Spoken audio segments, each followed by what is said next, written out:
Bueno. Bueno, gracias, Intendente. Buenos días. Gracias, bienvenido. Muchas gracias a ustedes por la invitación.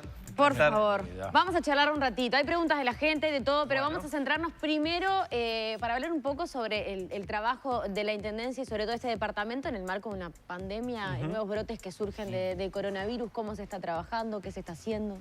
Bueno, ha sido obviamente un momento muy complejo. Todo el escenario que nos podíamos imaginar en febrero o marzo se modificó totalmente. Ha sido un giro de 180 grados en todo sentido. Además, en un momento donde la Intendencia estaba pronta, digamos, a cambiar de administración. De hecho, ya es la segunda semana que es como de chapa, digamos, de quienes estamos en la Intendencia.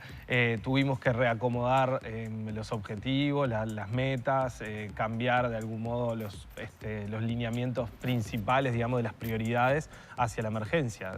Tratar de recortar gastos allí donde podíamos, porque también el presupuesto estaba totalmente adjudicado, programado, en vías de ejecución, las obras estaban todas en camino. Además, recortar obras implicaba recortar trabajo a la gente, que en un momento también donde se necesita y mucho. Por ende, decidimos mantener todo lo que sobra, recortar de algunos otros lugares para poder generar algunas políticas que ayuden en la emergencia. Así fue, por ejemplo, la política alimentaria con las canastas, los subsidios para antidesalojos para que la población más vulnerable de las pensiones no cayera en situación de calle. Muchos inmigrantes ahí en ese. Sí, muchos inmigrantes, sí. Estamos casi en los 2.000 subsidios. Digamos, en números no es tanto, son unos 6 millones de pesos, pero para las personas y para las familias es una... Estamos hablando de 2.000 personas que prácticamente 2.000 la personas. Intendencia los apoya con un dinero para que puedan seguir pagando el alquiler, porque si no estarían en la calle hoy. Hablando así como llanamente, claro. Esa es la situación de emergencia de mucha gente que no estaba teniendo dinero para pagar el alquiler. Pensemos además que este tipo de pandemia lo que más pedía en su momento, aún hoy, pero sobre todo el mes de abril y los primeros días de mayo, era quédate en casa, ¿no? Entonces, no era un momento para que justo cayeran más personas en situación de calle. Nosotros observábamos que desde temprano se comentaba cómo nos cuidábamos. Pero mucha gente nos escribía diciendo el tema del transporte. Que eso es una cosa que vamos, uno pegado al otro. Más tengo fotos acá que está uno pegado al otro. Algunos hasta sin barbijo. Y eso, ahora sé que se van a poner más unidades. Sí, está previsto ya hace unos cuantos días que el 3 de agosto, luego de pasadas las vacaciones, se llega a un 85% de la oferta de ómnibus comparado a lo que era el 100% del 12 de marzo. Siempre estamos comparando con el 12 de marzo para que se hagan una idea. En este momento no se llega a la venta de boletos diaria, al 50% de la venta de boletos diaria que teníamos en marzo. ¿Y por qué hay tanta gente entonces en los ómnibus? Bueno, en realidad mantenemos una distancia entre la demanda de boletos y la oferta de ómnibus. Hay una distancia un 25%, que es la que definimos mantener para que haya una distancia física. Ahora, lo que sucede es que durante muchas horas los ómnibus van prácticamente vacíos y que en las horas picos la distancia está siendo compleja. Ahora, no hay un límite.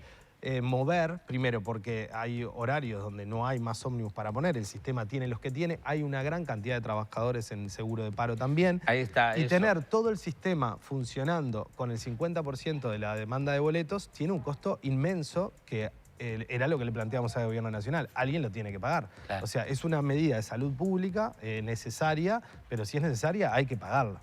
Y es una brecha diaria que se genera de costos al sistema que ya simplemente con lo que hemos definido hasta ahora tiene 3.000 millones de pesos de déficit este año. 3.000 millones.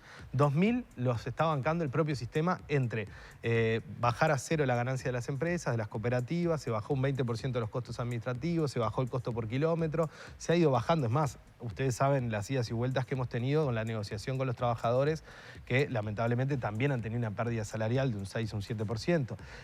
Y por otro lado, 1.000 millones los está bancando la Intendencia y el Gobierno Nacional. Y lo estamos bancando a deuda, además, ¿no? Y las obras, por ejemplo, el túnel de Avenida Italia, algunas calles en reparación. Perdón, Petru, capaz que lo último de los ómnibus, para terminar con el tema, la Intendencia está fiscalizando, porque Petru también hablaba, lo dijiste al pasar, que hay gente que no usa. La Intendencia fiscaliza, creo que en estos días esta semana va a haber algunos números del relevamiento que se está haciendo. Sí. Es obligatorio su uso para los trabajadores como para los usuarios, Sí. hasta la gente Hay que recordarlo que es es obligatorio, porque más allá del control, es importante que las personas tengan en esta libertad responsable que tanto se habla, la obligación de ponerse el barbijo y de cumplir para cuidarse a uno y cuidar a los demás, ¿no? Cuidar al otro. Esto es, no hay que ponérselo porque me vayan a multar, hay que ponérselo porque hay que ponérselo, como decimos siempre, ¿no? Cumplir las normas porque están.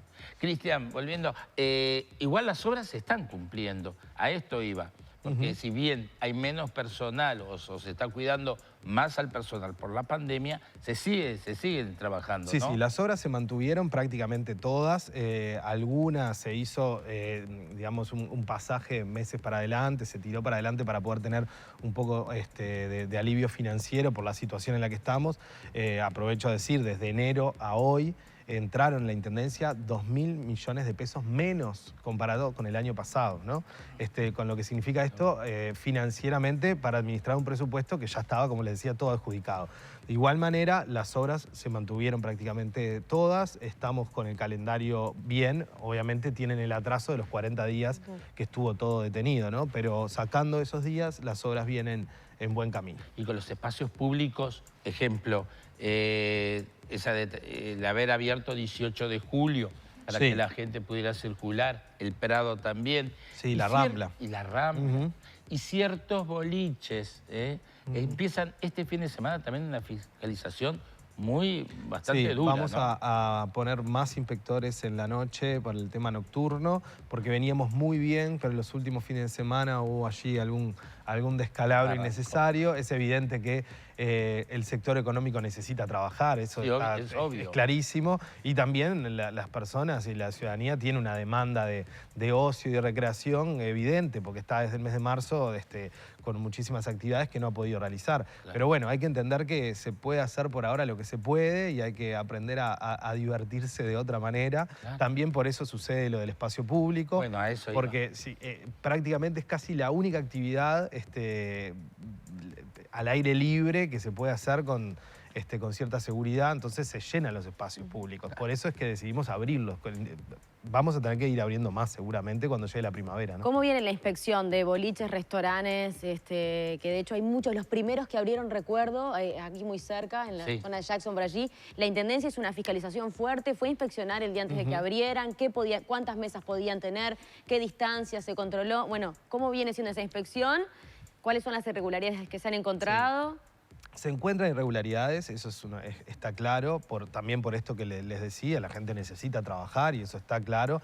Lo que hemos intentado es que, más allá de lo férreo que es el protocolo, también irlo adaptando a cada local y a cada situación, manteniendo la situación necesaria de sanitaria y de seguridad para la gente, pero que bueno, que no haya un local que tenga que estar cerrado, digamos, porque de repente no le entra ninguna mesa. Es decir, bueno, quizás permitirle que tenga más mesas al aire libre, que use más la vereda, que de repente tengan menos sillas, pero mantenga las mesas. La verdad es que el servicio de convivencia y lo que son los inspectores de espectáculos públicos han hecho un trabajo minucioso local a local. Siempre hay todos los fines de semana alguna situación que se va digamos, de mambo. Por ejemplo, ¿cuál es la irregularidad más común que comete hoy un boliche o un restaurante? Las últimas semanas lo que ha pasado es que se han encontrado bailes, ¿no? Que eso es evidentemente que no se puede. Tuvimos un primer fin de semana cuando se habilitaron los espectáculos públicos, que hubo 4 o 5, después se logró cortar, pero ahora este último fin de semana también aparecieron 2 o 3, por eso estamos marcando un poco más. En época de pandemia y en este momento que estamos pasando, vamos a dividir teatros, los teatros, que es lo que más se está reclamando, o sea... Te lo dice un actor. Sí. No sé. Técnicos. Te lo dice un actor que quiere trabajar. Técnicos, actores, vestuaristas. Hay una cantidad de gente que está sin trabajo. Son 2 preguntas. ¿Cuál es la posición de la Intendencia para entender de una vez por todas cuál es la posición? Porque hay muchas puntas que se tiran, muchas cosas, y no lo sabemos bien. Y lo otro es los salones de fiestas, ¿no? Que ellos piensan abrir con la modalidad de la cena, sin baile, sin nada, o sea, apenas música ambiental, pero nada más. ¿Cuál es la posición de la Intendencia y si hay un protocolo ya presentado ¿qué es lo que lo tranca ese protocolo? Nosotros podemos habilitar como Intendencia todo aquel sector económico que tenga un protocolo aprobado por Salud Pública y refrendado por el grupo de científicos asesor de Presidencia. Durante muchísimos meses, desde el 13 de marzo, el decreto presidencial, el 93/20, en su artículo 3, prohibía todos los espectáculos públicos, hasta que el Poder Ejecutivo lo determine. Hará 3 o 4 semanas, el Poder Ejecutivo saca un nuevo decreto que habilita todos los espectáculos públicos que tengan un protocolo aprobado por el Poder Ejecutivo. Ahí está. Entonces, la Intendencia lo que puede hacer y lo que queremos hacer es habilitar cada sector económico que primero tenga un protocolo aprobado por el Poder Ejecutivo. Nosotros no somos la autoridad sanitaria, no podemos serla. Obviamente colaboramos de la División Salud, están las policlínicas, pero no somos esa autoridad sanitaria. Y con un decreto vigente de emergencia sanitaria en el país, obviamente nosotros tenemos que estar atentos a lo que defina el Ministerio de Salud Pública. De nuestra parte, el Departamento de Cultura y el propio Ramiro Pallares se ha reunido muchísimas veces con el Ministerio de Educación y Cultura. Hemos presentado protocolos, proyectos de protocolos para ir apurando, digamos, la situación del teatro. A nosotros nos preocupa y nos preocupa muchísimo. Está clarísimo que es una necesidad, porque además entendemos que hay actividades que hoy se están permitiendo que incluso hasta podrían tener más riesgo que las que puede tener un teatro. Por supuesto. Y algunas situaciones similares, digo. Claro. De hecho, hay ceremonias religiosas, que es muy similar, digamos, la forma de sentarse. Perfectamente podría aprobarse. Incluso el Teatro del Galpón, el protocolo que presentó es hasta mucho más duro de lo que nosotros imaginábamos. Era una persona cada Lo han pedido desde el exterior, además, teatros argentinos. Lo ha cubierto. Creo que perfectamente se podría avanzar, pero bueno, depende del Ministerio de Salud Pública. Ahí nosotros no podemos hacer nada. Nos lo tenemos que despedir, no sin antes preguntarle cómo le gustaría entregar la Intendencia cuando termine su gestión. ¿Una Intendencia? Una Intendencia abierta a la gente, con obras en curso y con la gente feliz en Montevideo, eso. Sí, podés entrar al Facebook de La Mañana en Casa. Me dijiste que tenías un montón de mensajes lindos. Hay un montón de mensajes. Si querés yo te leo algunos, no tengo ningún problema. ¿Es de leer encuestas, aprobación? Sí, claro. Sí, claro. Sí. ¿Contento con la aprobación de la gente de su Sí, gestión? sí, estoy contento, por supuesto. ¿Qué le dice la gente en la calle? No, en general la gente no es de molestar, por decirlo así. Al revés, cuando dice algo es para dar alguna aprobación constructivamente. Ahí está. Siempre hay algún vecino que plantea algo de un contenedor que no quiere más en la puerta de su casa y ese tipo de cosas, que es normal. El 80% de los contenedores fueron vandalizados. Es terrible. Lo han vandalizado. Eso es una vergüenza. Es una vergüenza. Eso es una vergüenza. Bueno, uno de los mensajes de buen día, felicitaciones a Cristian Di Candia por su excelente gestión y sobre los contenedores cada vez que se acercan las elecciones departamentales siempre hay vandalismo. No quiero tocarlo hacia ese tema, pero ocurre. Hace un par de noches, le comentaba antes de salir, encontramos a un hermoso ciudadano que estuvo en varias manzanas sacando toda la basura de los contenedores. Mirá vos. Bueno, entrá al Facebook de La Mañana en Casa, pues ya nos tenemos que ir. ¿Hay multas para esa persona, por ejemplo? Porque la Intendencia tiene un sistema de cámaras por las que... Lo que pasa es que hay que lograr agarrarlo, ¿no? Identificarlo. No es tan fácil, pero se ¿Qué agarra. sanción va para una persona que hace eso? Son unas cuantas URs, creo que son como 10 URs. Cuando era prosecretario me las sabía de memoria. ¿Las pagan? ¿Realmente las pagan? Sí, a veces las pagan y si no, queda recargo. Después anda. Tenemos que cerrar, pero hay una pregunta y ya nos vamos. ¿Por qué 3 candidatos si todos tienen más o menos las mismas?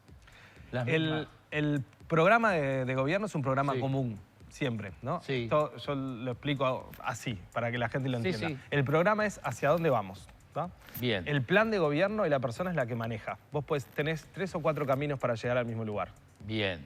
Entonces, no es lo mismo el énfasis que le pone, por ejemplo, yo seguramente hice mucho más énfasis en temas culturales, generacionales y demás de los que hizo Martínez, y de repente Martínez hizo muchísimo más énfasis en obra, en infraestructura, por su carácter incluso hasta de ingeniero, ¿no? Entonces, sigue siendo el mismo programa, pero hay muchas formas de llegar a Roma. Está bien, todo camino conduce a Roma. Muchas gracias por habernos acompañado, el intendente de Montevideo, Cristian Di Candia. Tenemos que cerrar la entrevista. Lamentablemente, porque habría 24 horas preguntándote cosas. Puede venir otro día, ¿no? Podés venir otro día. Puedo venir. Muchísimas gracias, cerramos por acá. Muchas gracias, cerramos.